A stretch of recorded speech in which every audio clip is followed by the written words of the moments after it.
All right.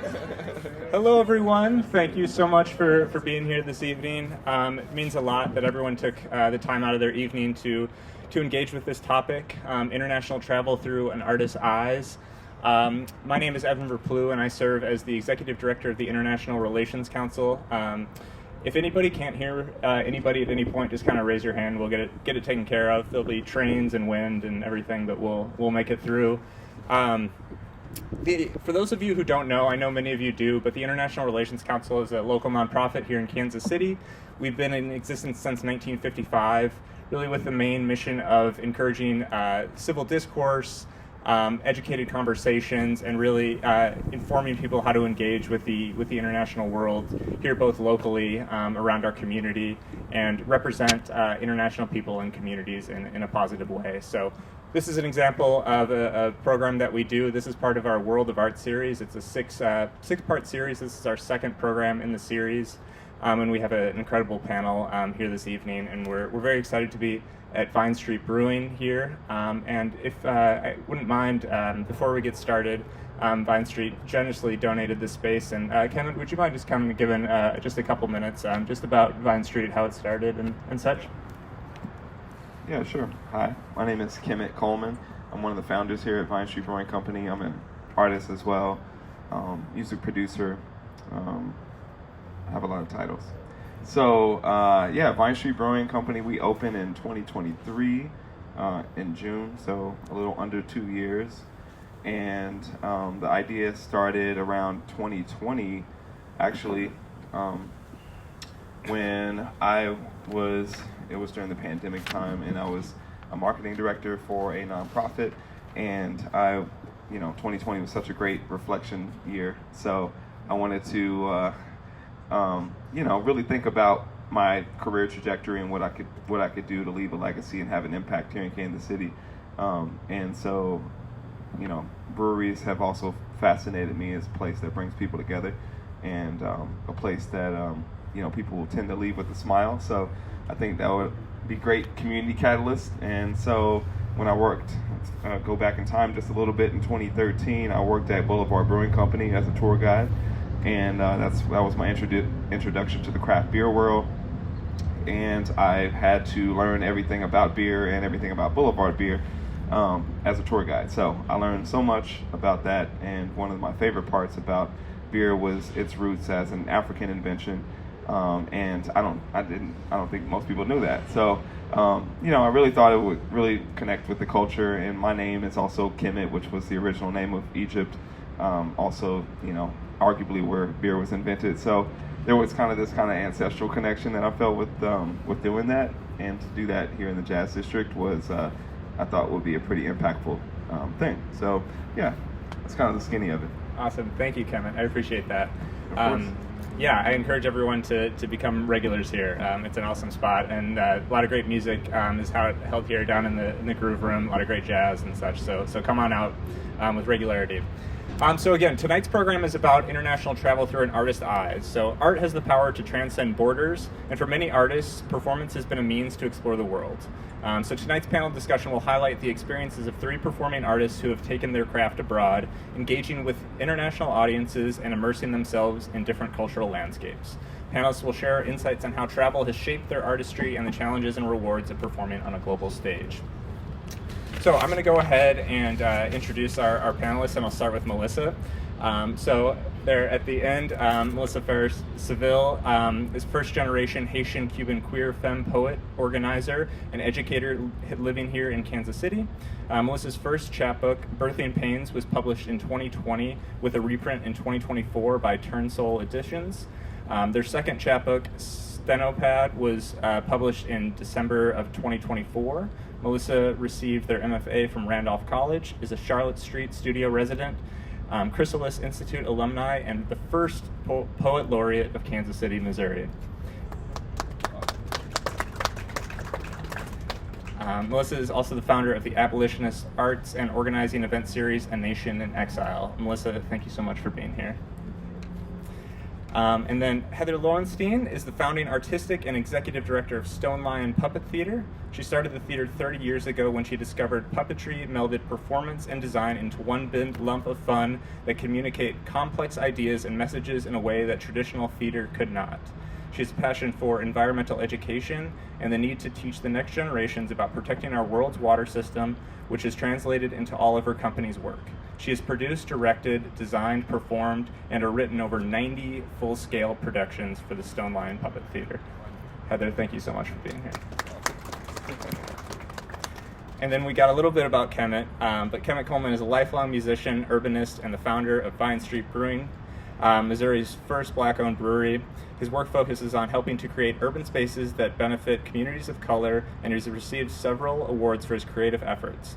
Kemet has been called the spirit and soul of Kansas City by the Kansas City Star, which praised his groundbreaking work with music and in the KC Streetcar, and in 2022 was included in the Marquis Who's Who list of most influential people in America. Kemet, thank you so much for having us and being here. Well, we've got an awesome panel, so we'll dive right in, and we will have the opportunity for questions from you, the audience, towards the end of the program. So be thinking of some as we move through the program.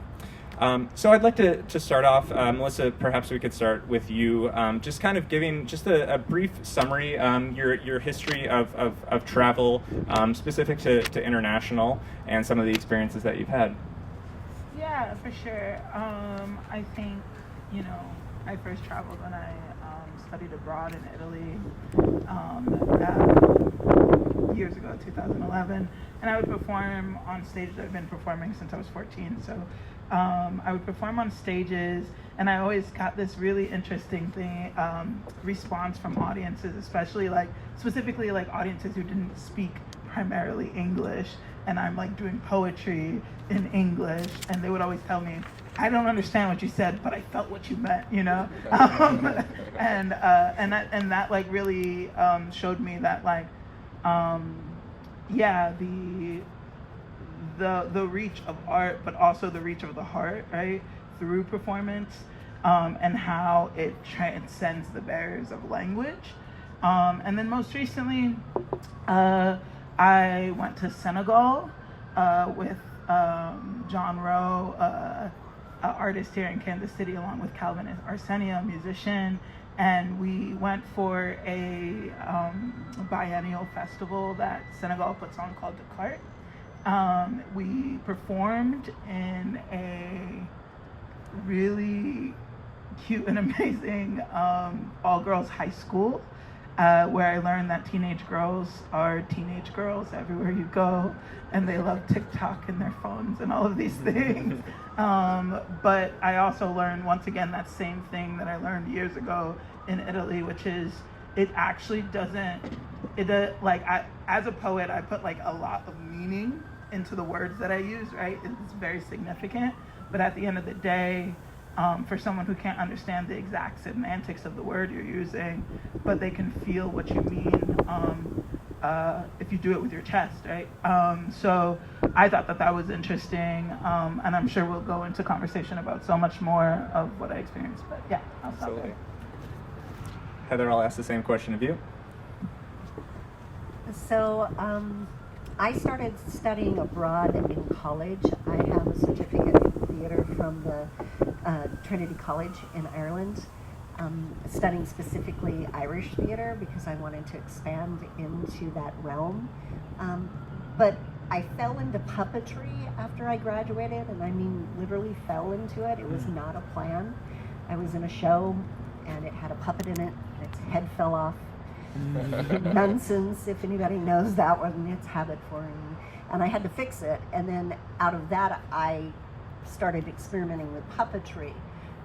From there, I developed a Stone Lion Puppet Theater, and I wanted to travel, so I found opportunities to do that.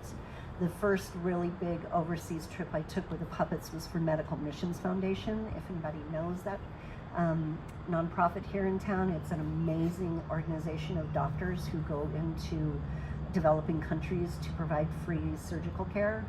And I was the person who got to go into the recovery room because nobody spoke English and entertain the kids while they could figure out where their parents were. That was different.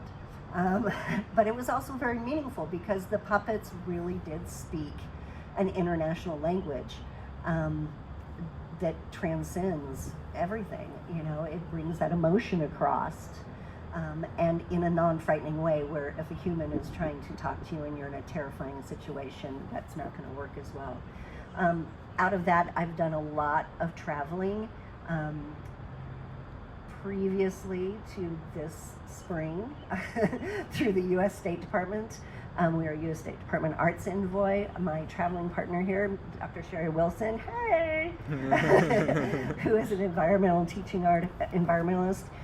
We have partnered many, many times to go overseas to teach teachers, to bring puppetry into places that have never seen puppets before, which is really amazing to me, and to teach puppetry to the general community and how you can use that art form and any art form, including poetry, we've talked about that, to bring curriculum to life, and also to bring emotion into what you're doing so people will actually care and make a difference.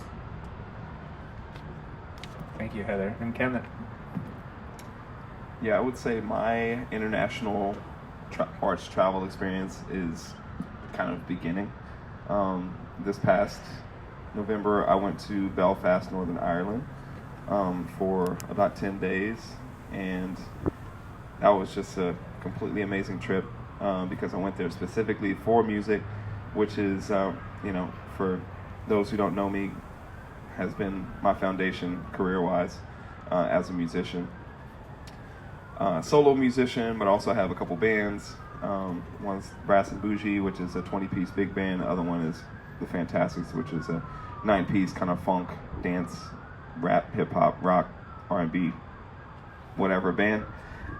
Whatever we want to do band. So yeah, going to Ireland was a really cool experience for me because, one, I got to see, I think I got validated a lot just based on talent because, we did a show out there that sold out, and here I am, an international artist from America, and, they've never met me, they've never really been introduced to the music until, the flyer came around, but they were so curious to see, American artists and especially hip-hop artists in the city that they all showed up. And so I left there with so many friendships that I'm still fostering today. So, I plan on going back to Europe here in June and to kind of spread out a little bit more. So I think that's a huge thing for me career-wise because one of my biggest loves is Kansas City, and so I want to be a beacon for Kansas City internationally, and I think there are some great cross-pollination opportunities between cities music-wise, and music is such a great vehicle to do that. But before Belfast, I wouldn't say it was directly tied to music, but it kind of is today, and I'll explain here shortly why. I'll keep this brief. I know we got to keep it moving. But in 2019, I actually went to Egypt. I went to Cairo, and I went to Luxor. And Cairo is more kind of urban environment. There's layers of kind of like old world urban, and then there's newer stuff. But Luxor is way more, it feels more like Africa. It's definitely, serene, and the Nile is so peaceful, and the sunset is so beautiful.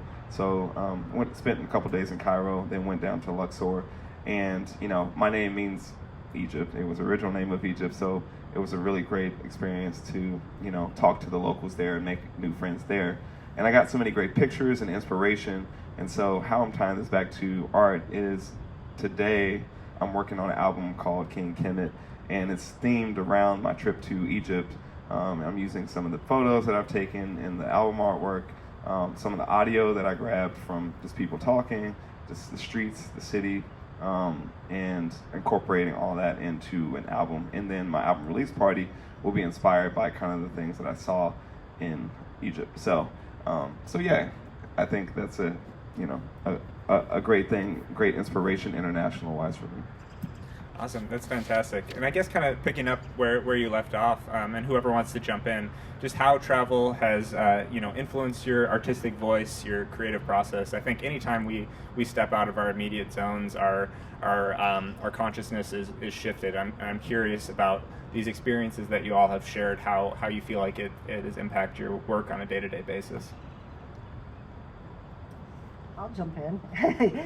So being a puppeteer, I was working in Cambodia for the giant puppet project of Siem Reap, where we actually built these huge giant glow-in-the-dark puppets with 400 kids from the orphanages and the landmine hospital there, that made a huge parade through Siem Reap that's turned into a huge tourist attraction that's brought a lot of money to the area and for those NGO schools. This is still going on. But out of that, in that community, I actually discovered a whole new way to build puppets.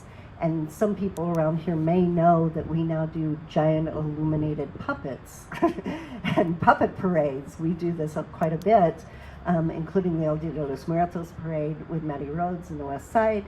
And that directly came out of my work with the puppet project in Siem Reap. But not just the physicality of it, but what I love about working in the places that we've been is the excitement and the cultural exchange. So I may be bringing a show into where we are working with this American view. I was like, hey, isn't this a great show? And then the response is so different than an American audience, and it makes you think about it in a different way and how to present that both internationally and also back here. What are our kids missing that the kids in, Nakai Forest in Laos are getting, right? Or in the Daraja Girls School in Kenya, and how do they respond to the art that the kids here in the schools here are getting as well? And rewriting it so that some of those things that are really important to those kids overseas are things I can put into the work here and try and introduce and maybe open the kids' eyes here. Because let's face it, our schools are very much insular here for the most part, unless you're in an international school, and most of them in KCMO, KCK, all of those do not have that. So just that broader world view and empathy for what's happening around the world is very important. And I think it needs to start, in preschool, kindergarten. You can never start too young to try and make that difference. Yeah. First of all, every time you speak, I'm like, what? What'd you do? Where? That's so cool.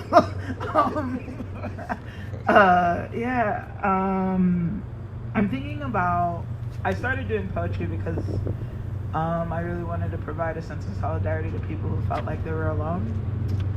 And that has since evolved into this concept of being in exile and returning home.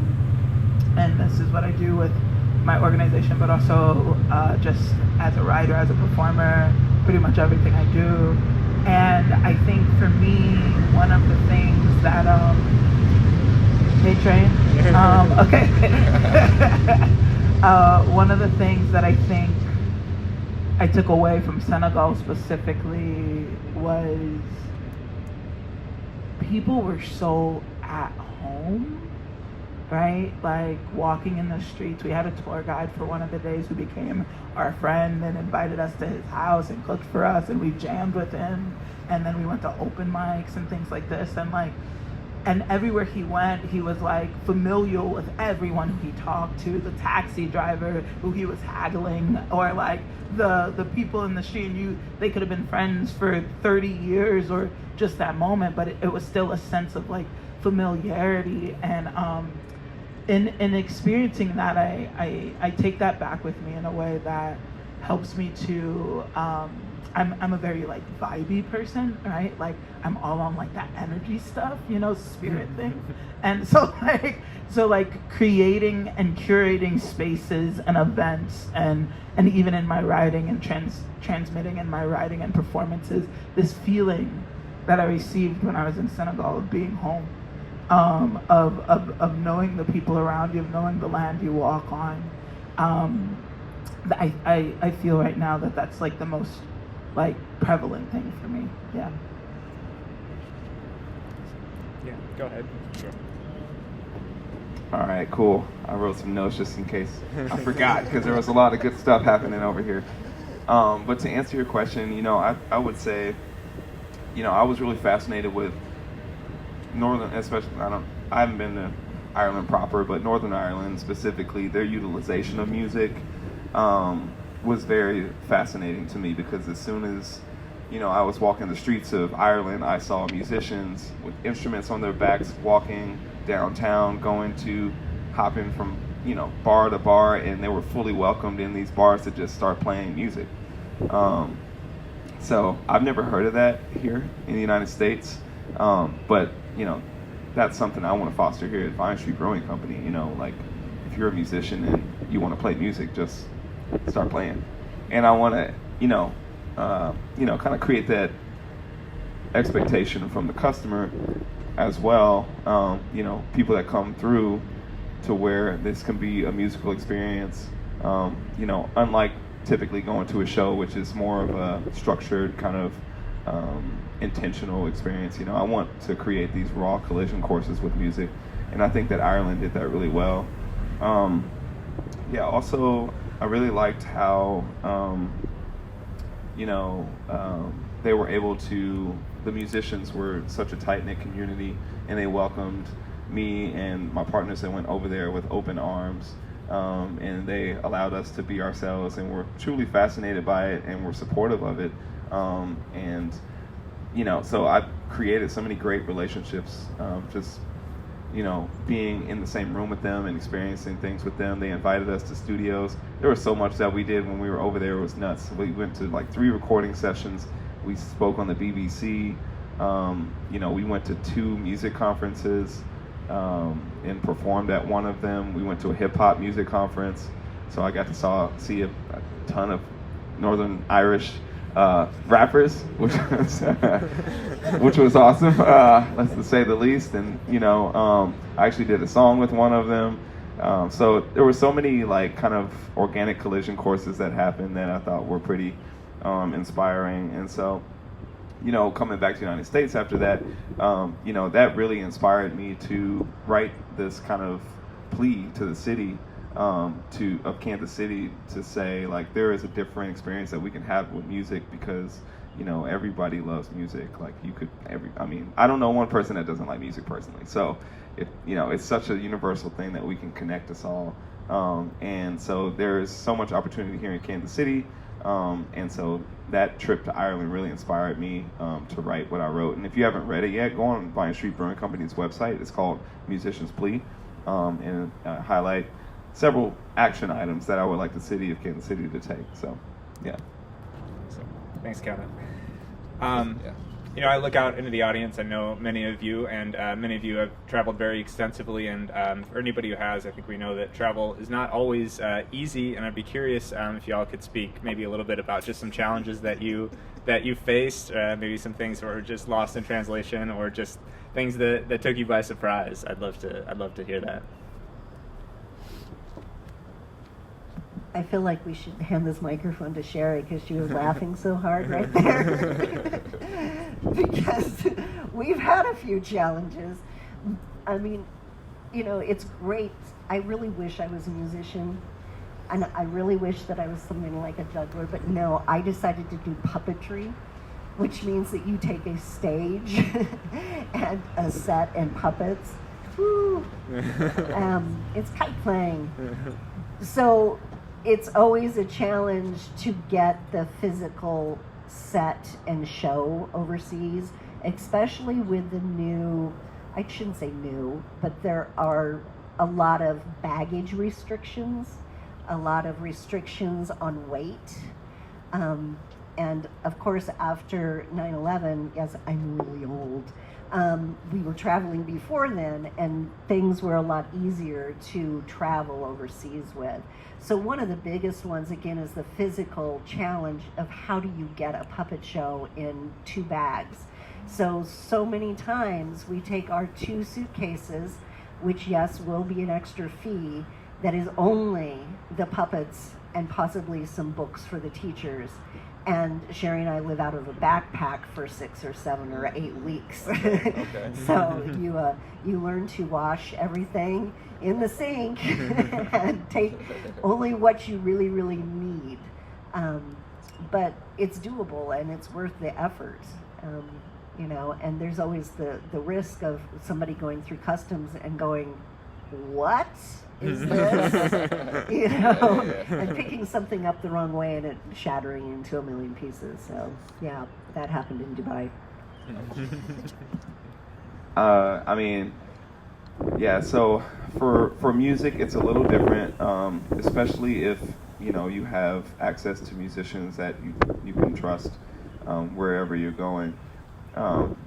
So what we did as far as, you know, lowering the footprint, I guess, of travel, I don't know if you put it like that, but lowering the amount of people that we had to take to Ireland, we sent our music to musicians in Ireland, and so, you know, we had a drummer, bass player, and we brought a keyboard player, and so at that point you've got a band. So yeah, we sent our music to them, and they were able to rehearse it, and then when we got there, we did a rehearsal, and you know, we did one rehearsal, and then we did the show. So I thought it was really cool that the performance that we did was with, you know, Irish musicians as well as with us. So, you know, that's a benefit that I have that I'm not sure you have, but that is definitely a way to accomplish that.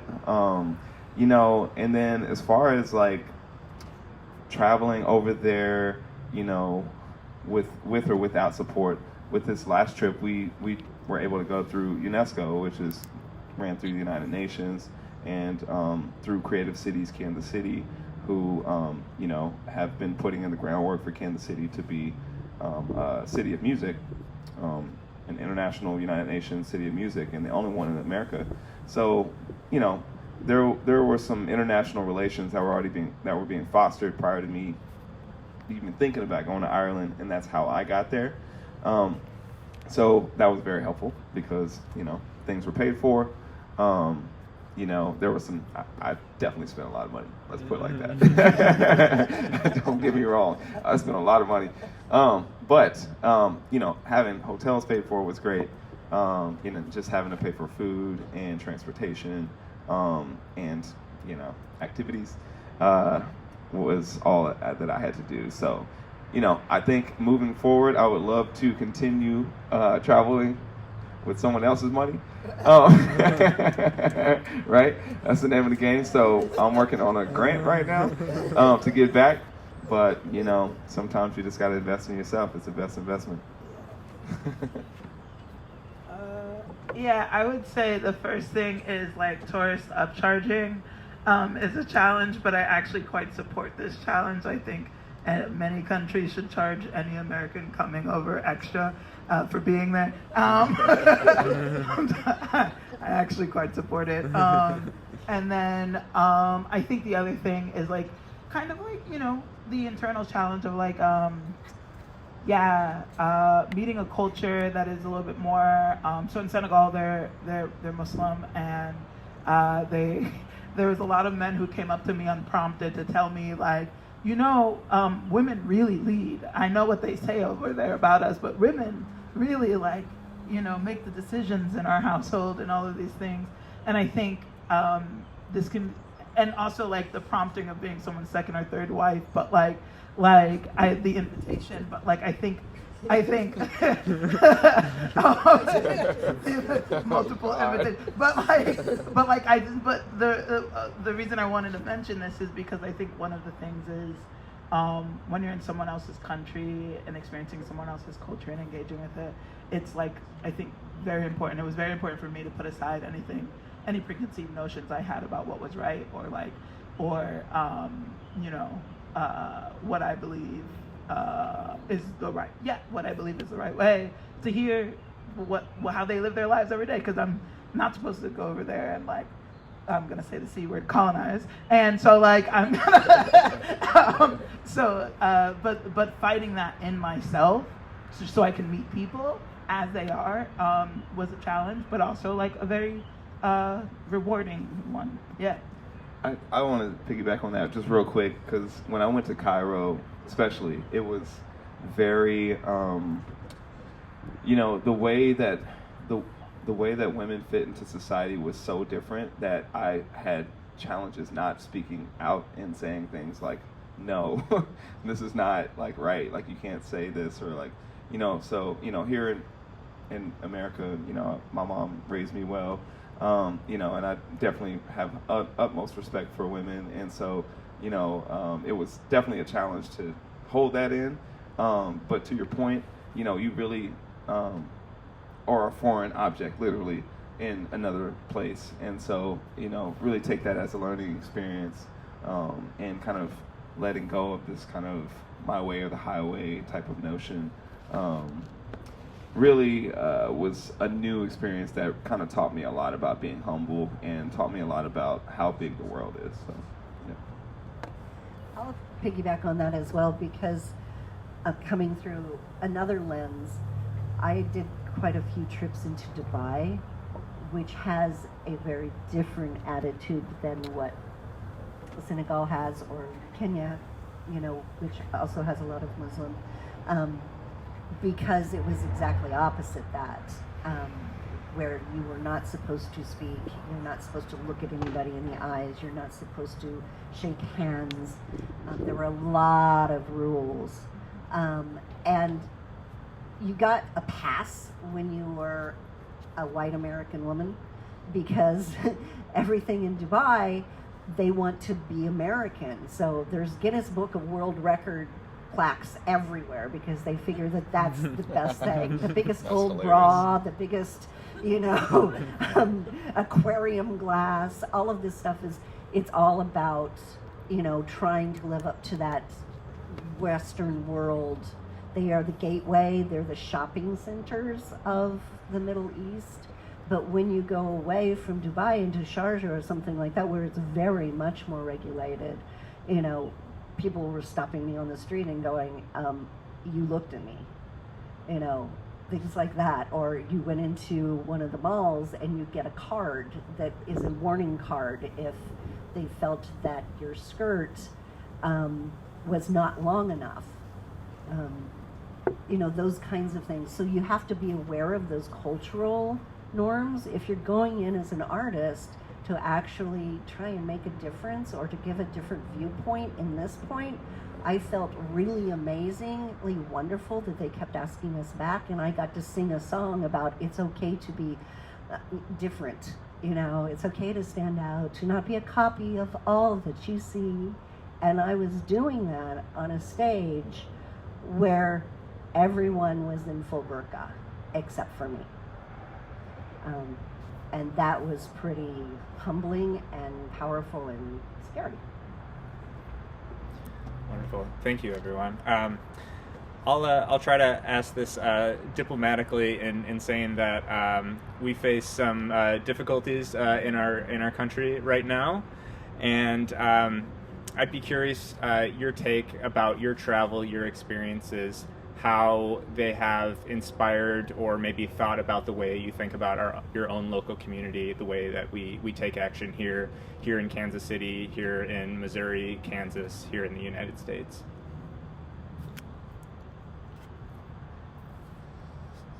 Take that one. You don't want me talking.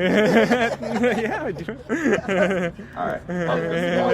All right. Yeah, so good question. I think for me, it's definitely, I'm in stay the course mode personally, because I know there's so much great stuff happening, and I have faith in the people. So, I think whatever happens, the best things will survive, and if not, we're gonna go down we're gonna go down looking good. So yeah, I'm definitely, maybe even leaning into authenticity. I mean, not that I wasn't ever, but like seriously, just like because I think there are people that notice, and people are. I think there's a temperament of focus towards community right now, and I think that is mutual. I think everybody is explicitly seeking community, and it doesn't matter what side you're on. So I think leaning into that is kind of how I've kind of molded my career. So that's how I'm operating. So I thought I was going to say something very fiery, because sometimes I do, because I just speak from my heart. But I'll start with, it was really interesting being in Senegal, because, so we were supposed to go in, I think, May, but they had recent elections, and the president of 12 years was ousted by a new president, and this was like a very big surprise, and so they moved because the festival itself it's funded by Senegal, and so they moved the cart to November, and that's when we went. And I thought it was so interesting because the trajectory or the change in leadership was actually a more progressive one. So the new president is a younger president who's anti-colonial. And so the next thing he did was kick France out of Senegal, right? And they claimed their independence financially from France and business-wise and things like this. And I thought it was so interesting because I'm an organizer, and I'm always asking these questions what do you think about that? What do you feel? And Abdul, our tour guide, would say things like, yeah, I speak English, I speak Wolof. I mean, I'm able to speak French, but I don't speak French because that's a colonizer's language. Mm-hmm. And so there was a very strong, actually also Senegal is I think 60 or 70% under the age of 35. They have a massive youth population, and they're all radical youths. and so thinking of Senegal, thinking of their spirit of hospitality, which was called Teranga, which is this just spirit of welcoming. Someone told me that in Senegal we believe in having deep roots and open hearts.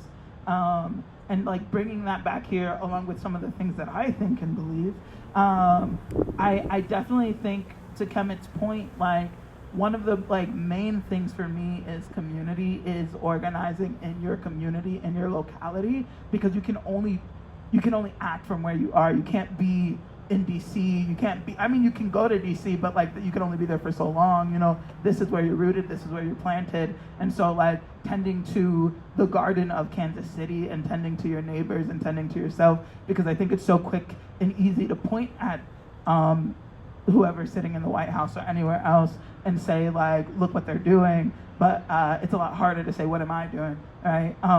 And so I think for me personally, to know that the revolution, yes, the revolution, sorry, starts in one's own heart, in one's own household, and then in one's own neighborhood and beyond, is I think the most important, and I will tell you, the most empowering thing, right? In a time when a lot of people are very hopeless right now as they look on the news or look at their news feed or any of these things, I will tell you, I have the utmost hope, because I know, I'm always organizing. I'm the director of Be Real Academy, which is a school started by the Kansas City Defender, and the work that we do in training organizers and studying Black radical thought and studying the words of the people who have been through this, because this is very new for the nation, but it is not new for very specific people in this nation. And so to study their tactics, their thought, and their strategy has given me so much more of a firm foundation in these times that we'll be okay, even if it gets real rocky for a second. But yeah. Thank you. Thank you. And those are powerful words, because we will be okay. I worked with kids, little kids, a lot, right? But we've worked in places. For a while, I was thinking I was kind of cursing them, because we were in Ukraine, and then Putin invaded, you know. I was working in Cambodia, and they brought me in as a teaching artist because there weren't any artists left after Pol Pot, you know. I mean, talk about a young generation. Everyone else was gone, right? I met the only puppeteer left in the country of Cambodia, who was a shadow puppeteer, and that was it. The whole artistic community was wiped out. Okay, you know. And then we go to Ukraine, and everyone there knew it was happening. Everyone knew it was coming. It was not a surprise to anyone there, except for maybe America. I don't know. And then I went to Israel. And I was working in Israel doing the strangest thing I've ever done, which was underwater scuba diving puppetry. Yeah, it was really dumb. It was really dumb, because I don't really scuba dive that well. Okay. But that was right before, you know, what happened with Palestine and Israel. And I'll tell you that the people in the streets, the young people, were all protesting Netanyahu. He was voted out, and he did steal their last election. There was a reason why they were all in the streets when that happened on October 7th. You know, and it's a nightmare. And I have friends there that are actively working against what is still happening there, because if Netanyahu goes away, he goes to prison. And so and then we were in Kenya, and Ruto took over. You know, but you know, in talking with these people that are still there and are fighting or are trying to make the good fight, it's like, and I talk to them, and it's like, well, you shouldn't come here right now. It's not safe, you know, wait a year. I've got people who had visas that were coming over to perform, and it's like, I wouldn't recommend it. But, you know, they're just going, well, now you know how we all feel. And so it's humbling, but it's also inspiring, because we've been living in a bubble, and we will get through this. And I have faith that the people of the United States are going to fix the things that are wrong. And maybe it was time for something like this to happen. I hate to say that, but we would have just been continuing doing what we were doing before, maybe. I don't know. But we will keep doing it, and I'm not changing anything. People are asking, what are you taking off your website? Nothing. You know, I'm also the puppet company, okay? So there wasn't a lot on there, except everything said, don't put your trash on the street. And, you know, everybody deserves clean water. But seriously, it's like, just keep doing what you're doing and fighting the good fight, and we'll come out in the end. Thank you so much, everyone. Okay, we have just over 10 minutes left, and I want to give everyone a chance to ask a question if you have one. So I don't have a long enough cable to get to you, so I'm going to come out and put this microphone on that stand right there. If you have a question, I just invite you to stand up and deliver it to this wonderful panel. While we wait on that, my trip to Northern Ireland was on election day, so I got the hell up out of there. It was crazy. As soon as I landed, you know, people were they had so many questions, because they were like, oh, you have an American accent, which I don't even know, what does that sound like? I don't, you know, be interested to hear an American accent. I don't know what it means. But obviously I'm not from there, so they were like, oh, you know, like, how did you feel about this? And I was just like, what are you talking about? I don't know. I'm just going to check out until I get back. But I'm just getting out and check out. I was watching everything on the plane. But yeah, that was just an interesting experience. So, interesting times.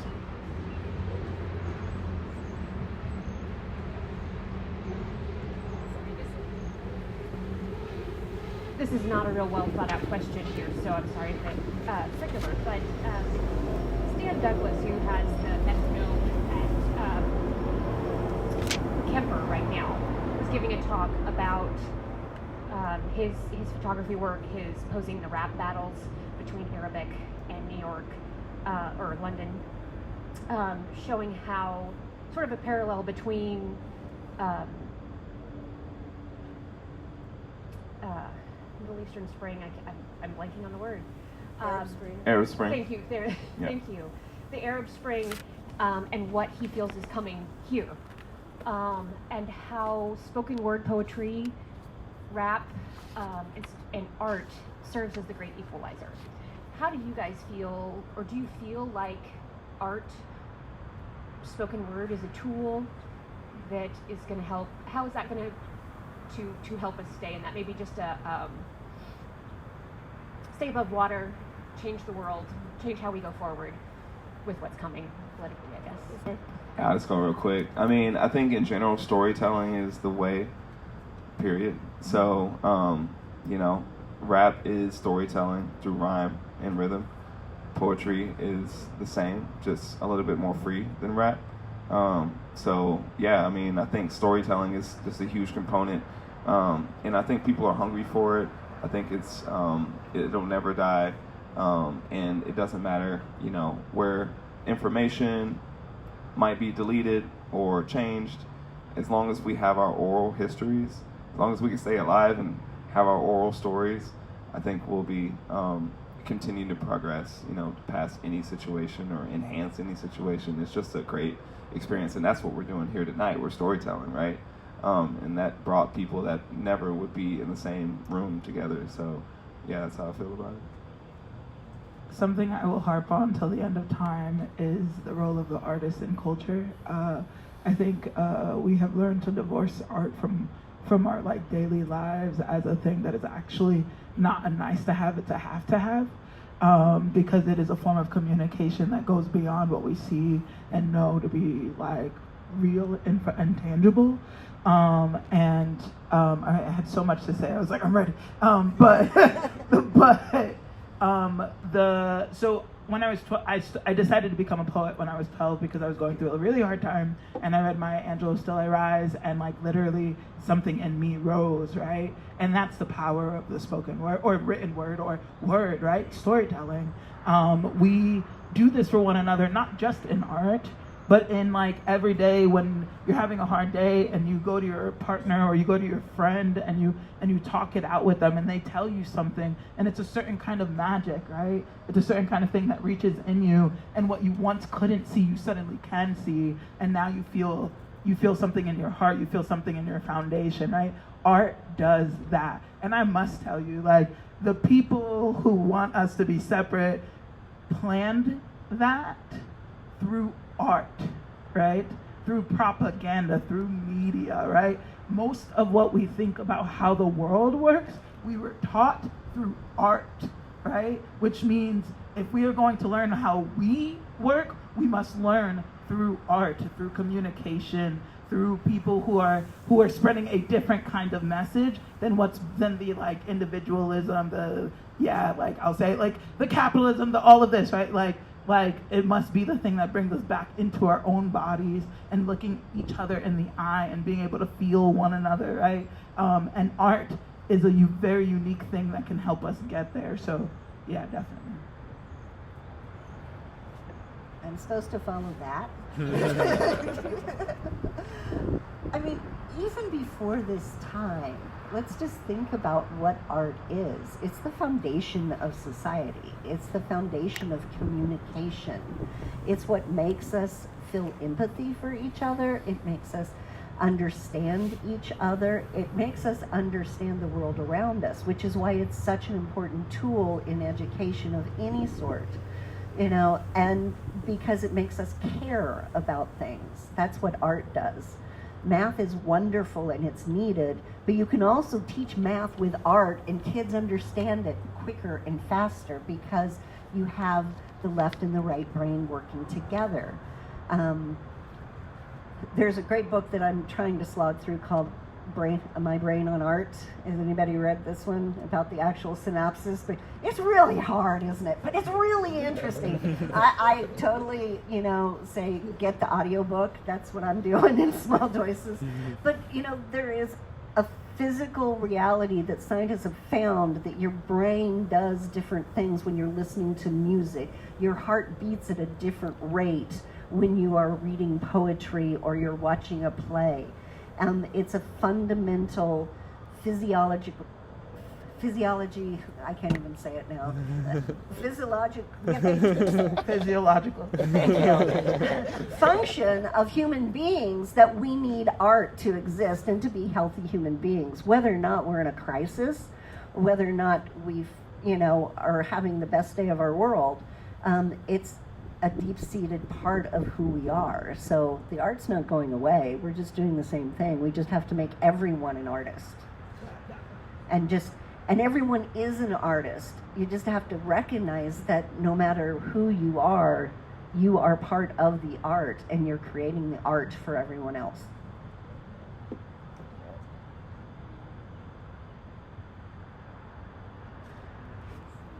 There's a switch on the microphone. You'll see on the top there. Yeah. Oh yeah. Yeah. Sorry. Hi, my name is Margaret, and I have a question for the puppeteer. So, in the past, I always felt like puppeting was like something for children. Mm-hmm. And so a couple of years ago, the Unicorn Theater had a play. I don't know if you're familiar with this at all, but there was puppets prominent in the play. It was an amazing play. To the point that, I guess a month or so later, my husband and I were in Chicago with some friends, and the same play was being performed there, so we saw it again, just so they could see it. And so my question to you is there a challenge for you in getting adults to see how puppetry can really be incorporated into the arts and really tell a story that adults can really connect with? Only in America. That is true. I mean, in every other culture and society, puppetry is not just for kids. And Jim Henson, he's brilliant. He was brilliant. And Kukla, Fran, and Ollie, right before that, Howdy Doody, it made television children's puppet theater. And everyone who grew up in America since the 50s have said, if it's a puppet, it has to be for kids. And it's not. Because what a puppet does is it takes you outside of the individual human realm into imagination, and you can go into such a different world. It's why I do puppetry, because, no offense, I think it's awesome for children's theater to be doing, the Ugly Duckling. But if there's an adult dressed as a duck walking around there, do you think the kids are really going to get it? No, they're going to go, that adult looks really funny in that duck suit. So that's why we do it, because the puppets can take you into an imaginary realm. And there's no difference between kids and puppetry and adults in puppetry. The Unicorn has actually been doing several plays that use puppetry and doing it very, very well. And I'll tell you a story that just happened to me, and I challenge everyone here to go see this show. Life of Pi is coming here at Starlight. It'll be here in September for a week. It is brilliant. And I went and saw it in Des Moines, at the Des Moines Playhouse, that actually helped bring that to the stage. They were part of it. That's why they were the first one to have the U.S. tour after it closed on Broadway, right after it won all the Tonys, and they gave me my money back. I had a ticket too. Not bitter at all over that. But that show, has anybody read the book, Life of Pi? It's not for kids. It is literally about cannibalism, and yet, yes, it is, and it's a very heartfelt, and you should go see this or read the book. It's quite the storytelling. But I will tell you, they had a sign in Des Moines that said no children under the age of 5. 5, seriously? Yeah. And I've told Alex at Starlight, you've got to have a bigger sign, and it should be a much higher range, because those kids were traumatized. They were crying in intermission. because they went puppets. Oh, it's for kids. So grandmas were taking their kids thinking it was something about math. Seriously, the woman next to me had her grandchild and said, it's pi. It's got 3 points something in it. No, that was the guy's name from India who survived 222 days lost at sea. It's beautiful. It is heart-wrenching. It has some amazing puppets. The puppets were made by the same people who made Warhorse, and it is not for kids. But in the United States, I don't care how many times you tell them, if there's a puppet in it, it's going to be for kids. Now, you want to see some radical puppetry, Bread and Puppets on tour this summer. They're in St. Louis. They're looking for a place to do it here in Kansas City. It's going down to Oklahoma. I'm playing with them in Fayetteville in October. So maybe we can get them in Kansas City and you'll see some adult radical puppets.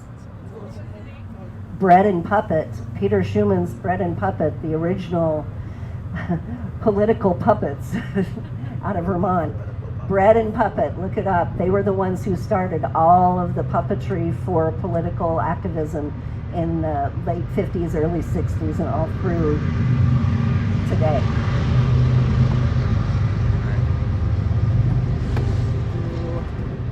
If anyone has one more, otherwise we'll...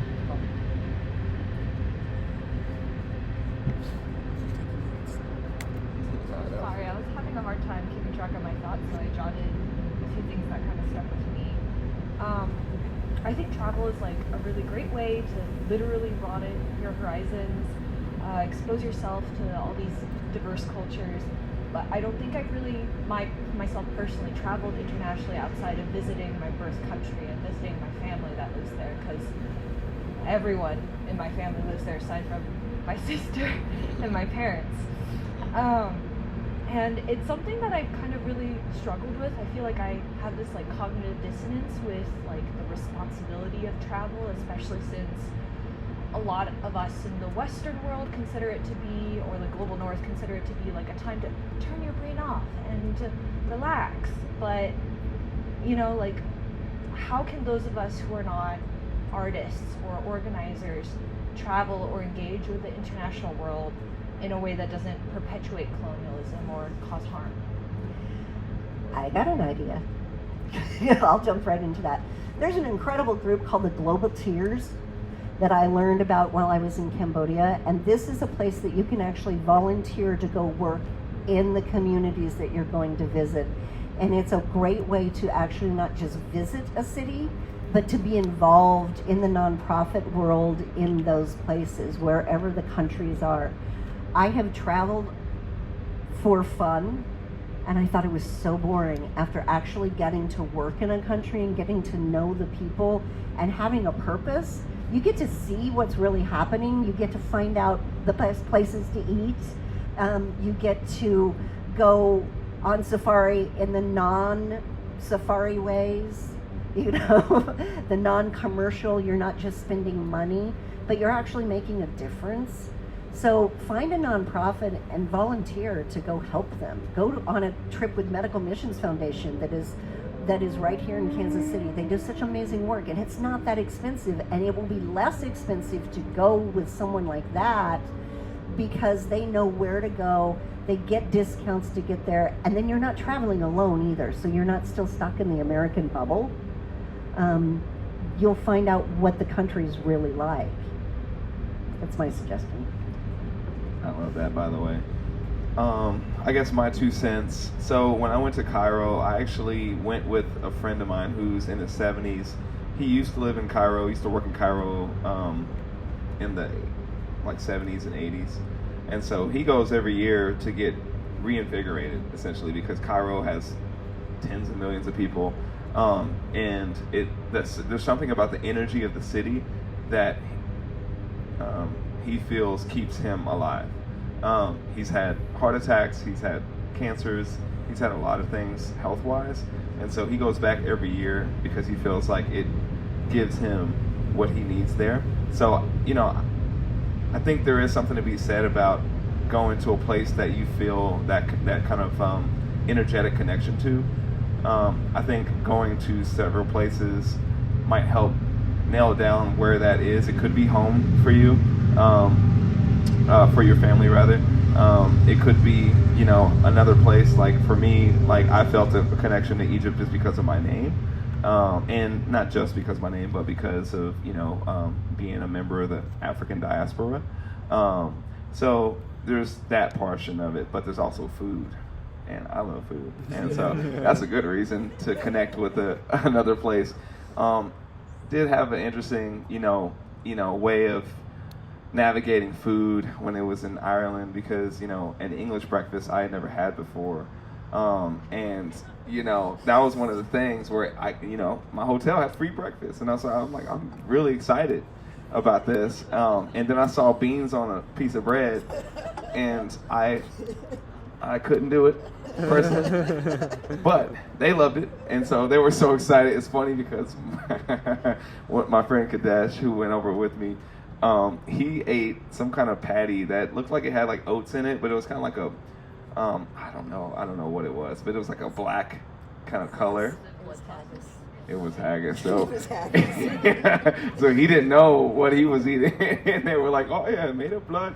I was like, "Oh snap, brother! Do you know what you just did?"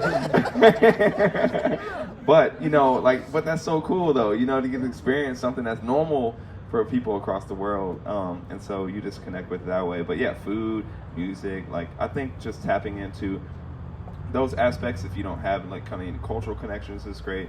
But really, I love leaning into. I'm kind of going to a journey back to Africa, just to get in touch with that side, because here in America, that was my family's roots are not documented, and there's only so far I can go back, and so I know from as much as information I get from like ancestry.com, certain parts of Africa where my family's from, and Europe, by the way, which probably wasn't consensual, but either way, it's still a part of my legacy.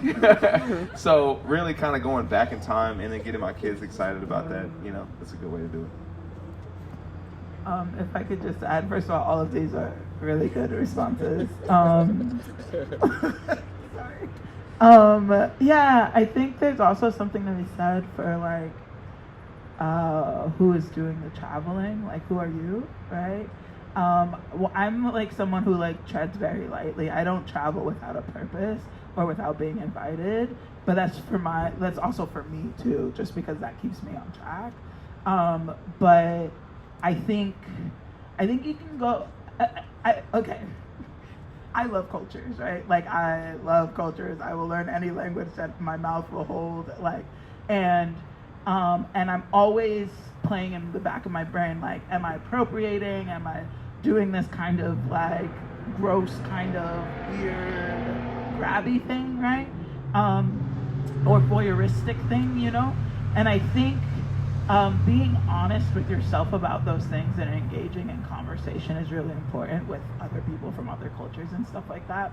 And then just like when you are traveling, even if you're not invited to a place or something like that, like being humble in the place that you're in and being willing to relate and being willing to ask questions and recognizing, like, because I think, like, honestly, like, it can be amazing to go traveling with like volunteer organizations, but one can see that as problematic in some way. Not saying it is, but like, because a lot of times people go thinking they're giving something but not receiving anything. You know what I mean? Like, and I'm not saying these organizations, but I'm saying like the honestly white savior mentality, right? Of like, oh, I have so much to give to these poor people, and not seeing everything that people have to offer. Like, there's a religious aspect to a lot of those. Yeah, no, that's true. That like that's true. That's kind of true. hard to engage with. Yeah, and I think that's true. Wait, what are you gonna say? I was going to say, you have to be very careful of what organization you volunteer for and what they're doing. And that's one reason why I really like Global Tiers, because it's not a whole organization. It's you alone are going to go be sent to work in this NGO school in Cambodia by yourself. So you are really immersed in something. I'm very fond of Medical Missions Foundation, so I do say that a lot because I see such good work that they do, but you have that correct. The doctors are coming in and they are providing something that they cannot get elsewhere. but you have to be aware of the culture that you're going into too, and know that you're not just coming in to convert someone to something, because that does happen. Yeah. And I think the other thing I want to say about this is, like, just be honest with yourself, right? And also, like, I mean, I think one of the problems that we all have is we want to be perfect with everything. We don't want to make any mistakes. But I think it is by making mistakes that we grow and actually get to be human. And so, like, yeah, you go to a place, you might do something that's weird to them, or that might make them feel weird, and they get to tell you that, and you get to receive that, you know. And so I think, yeah, just having that level of honesty is just very helpful. Yeah. Thank you. These are all really thoughtful. One last quick thing. I know we gotta go, but one thing that I learned was just also being open-minded about what you feel like is normal, because, you know, when in my pictures, especially here in America, you know, I'm a rapper, so like, there's a camera out, I'm like, boom. But some places that means fuck you. So I learned that real quick. They were like, "Well, we kept seeing you do that. We didn't say anything, but like technically, that's kind of like flipping people off." I was like, "Oh, okay." So immediately, I'm just like, "Hi," you know. I'm flipping that around. But yeah, I thought that was really interesting. Just like being sensitive to that. And the other thing I will say about like traveling is internationally, specifically, especially when I was in Northern Ireland, I was totally caught off guard by this, but just the diversity of, you know, for me, it was like the diversity of African diasporic people. I was in a room that had people from Jamaica, people from Kenya, from Ghana, from Senegal, from, like all over kind of this South America, you know, Brazil. Like, it was such an interesting experience. I've never been in a position like that here in America, where literally all of these different accents and cultures from, you know, the African diaspora was in one place. So kind of seeing the diversity within was pretty cool. And I think that, you know, I thought that was something that I'll never forget. Join me in thanking all of our panelists for this evening. Thank you so much, everyone. And just before we go, would you mind just telling the best way for people to keep up with your work? Sure. You can follow me on Instagram, Melissa, Melissa, Ferrer, Ferrer, and And. And then from there, it takes you everywhere else. StoneLionPuppets.org. We're on Facebook, Instagram, Blue Sky, though I still haven't figured that one out. But check out our website. We've got a calendar of all the places that we're going and doing, and we're always hoping to find more community and volunteers to be involved in what we're doing. That's cool. I have lots of things that you can follow me through. Got Vine Street Brewing Company, so you can follow us for sure. Make sure you come weekly. Spend that money. Thank you very much. No, but seriously, we got music here once a week. We have music here tomorrow. You can find me, so that's online at Vine ST Brewing, and that's everywhere. And then the Fantastics, that's spelled with a PH. It's my band that you can follow. And then what else? Yeah, if you want to see me live, performance-wise, I have a show this Friday at the Ship with my big band, Brass and Bougie. It's a 20-piece hip-hop big band, the world's first 20-piece hip-hop big band. I can't say it in one mouthful, but yeah, so we do originals, and we are going to be performing at the Ship, so come through. And they're very, very, very, very, very, very good. Yes. Awesome. And then, yeah, International Relations Council. If you're not a member, we'd love to have you. Our membership coordinator, Dan, is back there. He can get you hooked up. But yeah, our website's irckc.org. And then check out the rest of the programs in this art series. We have International Arts in the U.S. Mainstream on Wednesday, April 23rd. Art Provenance on Wednesday, May 14th. Arts and Identity on Wednesday, May 28th. And then we'll finish off with Diplomacy Through Music on Wednesday, July 2nd. So thanks so much for coming out and engaging with this topic, everyone, and enjoy the rest of your night. Thank you all. All right, that was awesome. So you did go video with Kadesh. I was wondering Yeah. if you were there with Kadesh. Oh yeah. Yeah. Yep. Yeah, I'm going back with that fool too. Yeah. I'm going crazy. We recorded our last